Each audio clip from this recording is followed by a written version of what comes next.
Assalamualaikum warahmatullahi wabarakatuh. Alhamdulillah wa nusallimu ala rasulil karim. Alhamdulillah Bapak Ibu sekalian, marilah kita mengawali kegiatan kita pada siang hari ini dengan bersama-sama berdoa menurut kepercayaan agama dan keyakinan kita masing-masing.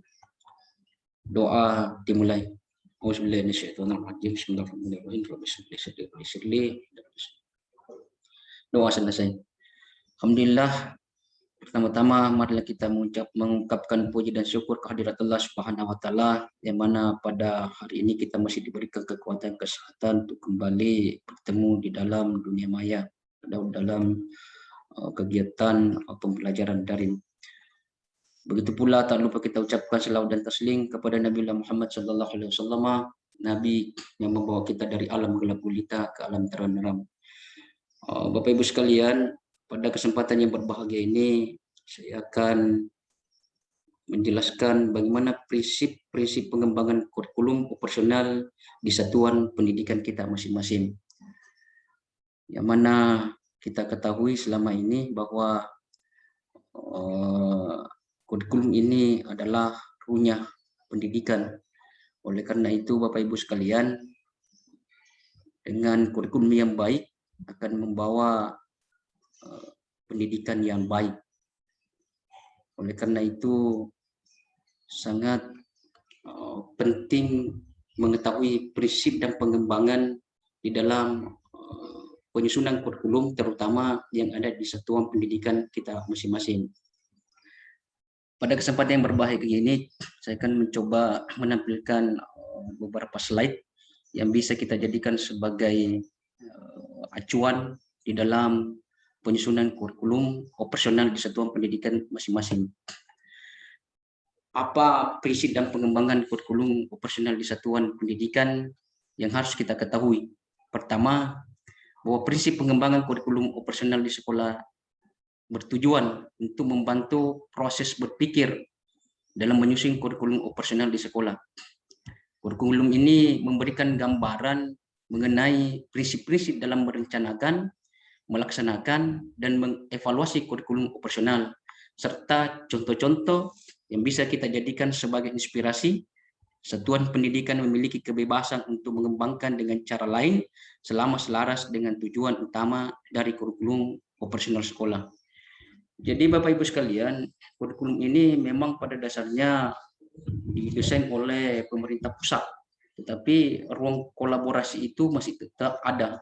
Kerangka dasarnya diatur oleh pemerintah pusat, tetapi yang sifatnya substansi kita masih diberikan kebebasan dalam menyusun kurikulum yang ada di satuan pendidikan kita berdasarkan karakteristik yang ada di daerah masing-masing, mulai dari memperhatikan bagaimana kompetensi siswa kita, bagaimana sarana dan prasarannya, dan sejenisnya.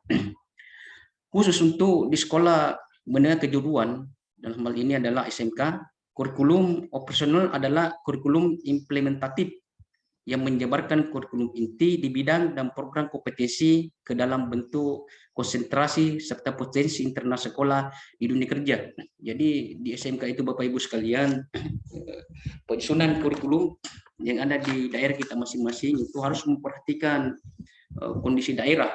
Misalnya potensi di daerah itu, kalau pertanian tentu kurikulum yang kita buat harus kebanyakan berinteraksi, berintegrasi dengan pertanian. Kalau misalnya di daerah industri, maka tentu proses penyusunannya itu harus keindustrian. Begitu pula kalau misalnya di daerah kita, di daerah kelautan, pertambangan, maka tentu ini harus disesuaikan dengan prinsip-prinsip penyusunan kurikulum agar input dan output nanti dapat sesuai dengan harapan. Asolen dan disolennya itu dapat ketemu setelah anak-anak kita ini keluar dari sekolah, dia bisa langsung terjun di dunia usaha. Mungkin sebagian ada yang melanjutkan pendidikannya ke perguruan tinggi, ada yang masuk di dunia kemiliteran dan sejenisnya, tapi bagi sebagian anak tentu kemampuan dan fasilitas itu tidak semuanya bisa mereka dapatkan. Oleh karena itu mereka dengan adanya dasar-dasar pembelajaran yang kita berikan yang berkaitan dengan potensi yang ada di daerah. Misalnya ketika di suatu daerah itu kebanyakan masyarakatnya hidup di dunia pertanian, di mana dalam penyusunan prinsip kurikulum yang dikembangkan di sekolah daerah masing-masing itu yang bersentuhan dengan kegiatan-kegiatan pertanian, maka ketika mereka terjun di dunia pertanian, maka bisa menjadi petani yang profesional. Ketika misalnya dia hidup di daerah kelautan, di daerah pantai, begitu anak-anak selesai, maka dia bisa menjadi pelaut yang profesional dan sejenisnya. Jadi seperti itulah dalam penyusunan kurikulum operasional di satuan pendidikan itu, ruang kolaborasi antara pusat dan daerah itu masih tetap dibuka ruang agar senantiasa anak didik kita ini kita bisa kembangkan sesuai dengan kompetensi yang mereka masih miliki masing-masing. Selanjutnya Bapak Ibu sekalian, kurikulum operasional di satuan pendidikan ini memuat seluruh rencana proses belajar yang diselenggarakan di satuan pendidikan sebagai pedoman seluruh penyelenggara pembelajaran untuk menjadikannya bermakna. Kurikulum operasional satuan pendidikan dikembangkan sesuai dengan konteks dan kebutuhan peserta didik dan satuan pendidikan. Sebagaimana kita ketahui Bapak Ibu sekalian bahwa berkembangnya suatu negara itu dilihat daripada sumber daya alam dan sumber daya manusia, dan sumber daya manusia itu bisa terlahir daripada dunia pendidikan. Dunia pendidikan bisa berhasil tergantung daripada kurikulum yang menjadi kerangka rencana pengaturan mengenai tujuan, isi, dan bahan pembelajaran serta cara yang digunakan sebagai pedoman penyelenggara kegiatan pembelajaran untuk mencapai tujuan pendidikan tertentu. Bapak Ibu sekalian, pemerintah pusat dalam menetapkan kerangka dasar dan struktur kurikulum yang menjadi acuan untuk pengembangan kurikulum operasional di satuan pendidikan ini tidak membabi buta. Ini mereka melakukan sebuah studi banding, sebuah studi lapangan dengan proses yang matang sehingga dasar-dasar kurikulum itu ditetapkan sebagai payung agar semua daerah itu dijadikan sebagai acuan dalam menyusun kurikulum yang ada di daerah masing-masing, khususnya yang berkaitan dengan pengembangan kurikulum operasional di satuan pendidikan masing-masing. Komponen dalam kurikulum operasional ini disusun untuk membantu proses berpikir dan mengembangkan satuan pendidikan dalam pengembangannya.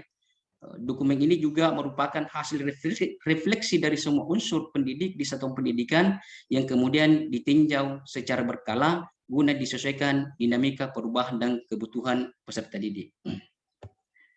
Selanjutnya Bapak Ibu sekalian, adapun prinsip-prinsip pengembangan kurikulum operasional di satuan pendidikan ini bisa memuat, yaitu pertama berpusat kepada peserta didik, yang kedua sifatnya harus kontekstual, yang ketiga harus esensial dalam proses pengembangannya, harus esensial, yang ketiga harus akuntabel, dan yang keempat melibatkan berbagai pemangku kepentingan.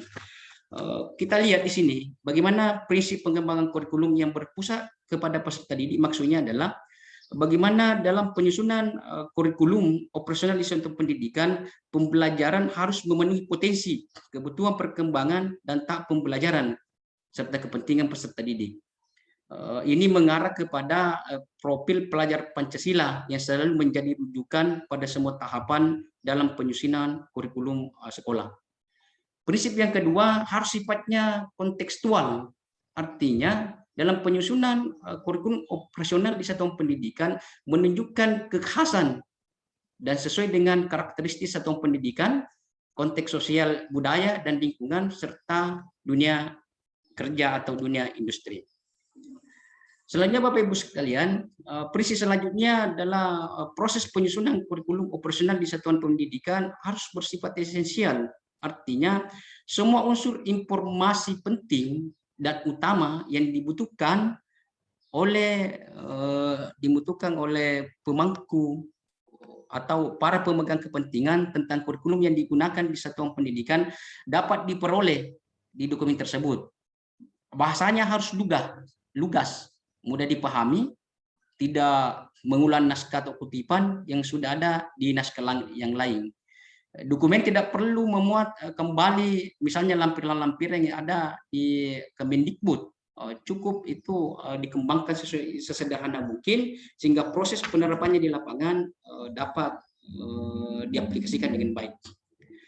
Prinsip selanjutnya harus akuntabel. Maksudnya di dalam perumusan prinsip pengembangan kurikulum operasional di satuan pendidikan itu dapat dipertanggungjawabkan karena berbasis data dan sifatnya aktual kondisi kekinian.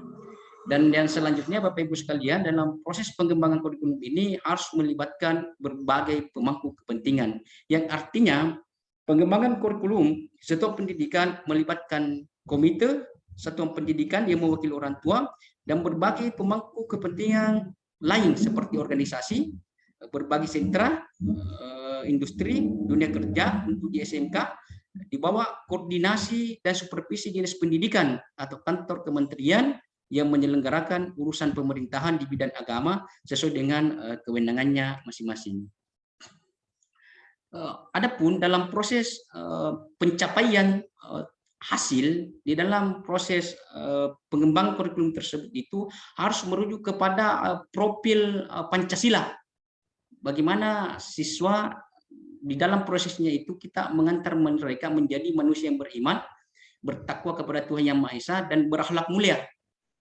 Para siswa kita bisa memiliki karakter kepribadian berkebinekaan global. Bagaimana siswa kita bisa giring menjadi manusia yang siap bergotong royong. Bagaimana mahasiswa dari hasil produk kurikulum yang kita kembangkan itu kita bisa membuat mereka mandiri. Bagaimana siswa di dalam proses pengembangan kurikulum tersebut, prinsipnya kita mengantar manusia bisa bernalar kritis dengan kondisi keadaan yang ada di sekitarnya. Dan yang lebih penting Bapak Ibu sekalian adalah bagaimana di dalam prinsip pengembangan kurikulum operasional di satuan pendidikan itu dapat mengantar siswa kita menjadi manusia yang kreatif. Sebagaimana tadi saya sampaikan di awal materi ini bahwa bagaimana kita menyusun prinsip kurikulum ini berdasarkan konteks yang ada di daerah masing-masing, sehingga begitu anak didik kita lepas dari dunia pendidikan formal, mereka bisa mandiri, mereka bisa menempatkan diri di mana mereka harus bekerja, khususnya bagi para siswa yang tidak sempat melanjutkan pendidikan di perguruan tinggi. Bapak Ibu sekalian, dalam mewujudkan prinsip pengembangan kurikulum operasional dalam pendidikan, kita harus merujuk kepada profil pelajar Pancasila sebagai acuan dalam menyusun visi misi dan tujuan di satuan pendidikan. Kita harus merujuk kepada profil pelajar Pancasila yang dirancang untuk menjawab satu pertanyaan besar, yaitu pelajar dengan profil kompetensi serta apa yang diinginkan dihasilkan oleh sistem pendidikan di Indonesia. Dan selanjutnya, bagaimana pelajar Indonesia dalam hal ini yang ada di kita merupakan pelajar sepanjang hayat yang dimiliki. Pernyataan ini berkaitan dengan dua hal, yaitu adanya pembentukan kompetensi dengan baik untuk menjadikan warga negara yang demokratis dan untuk menjadi manusia unggul dan produktif di abad ke-21, maka prinsip kurikulum ini harus mengarah kepada kondisi kekinian.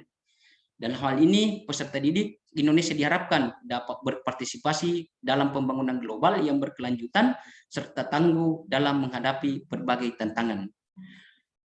Dalam prinsip pengembangan kurikulum ini, bagaimana profil Pancasila yang memiliki 6 kompetensi harus dirumuskan sebagai dimensi kunci di dalam pengembangan prinsip kurikulum ini.